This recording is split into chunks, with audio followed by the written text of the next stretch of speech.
प्राचीन काल में एक समय ऐसा आया जब देवता और ऋषि अत्यंत चिंतित हो उठे। समुद्र के भीतर कई दैत्य और असुर छिपकर तपस्वियों और देवताओं को कष्ट पहुंचा रहे थे।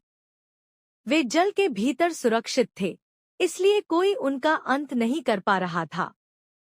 देवताओं ने विचार किया, अब कौन हमारी सहायता करेगा?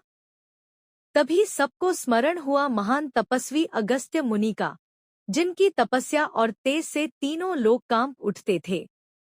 देवता उनके आश्रम पहुंचे और विनम्र होकर बोले, हे मुनिवर, समुद्र के भीतर छिपे असुर हमें सताते हैं, कृपा कर हमारी रक्षा करें। अगस्त्य मुनि ने शांत भाव से कहा, यदि यह लोक कल्याण के लिए है तो मैं अवश्य सहायता करूंगा। वे समुद्र तट पर पहुंचे। विशाल लहरें गर्जना कर रही थी। समुद्र देव ने भी उनका स्वागत किया।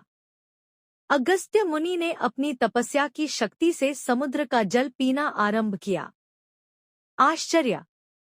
देखते ही देखते समुद्र का जल घटने लगा।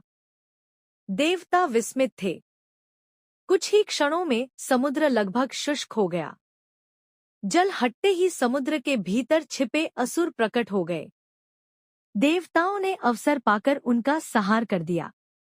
कार्य पूर्ण होने पर देवताओं ने विनती की, हे मुनिवर, अब कृपा कर समुद्र को पुनः भर दें। अगस्त्य मुनि मुस्कुराए और बोले, समय आने पर समुद्र पुनः अपने स्थान पर भर जाएगा। कथा के अनुसार बाद में गंगा और अन्य नदियों के जल से समुद्र पुनः भर गया।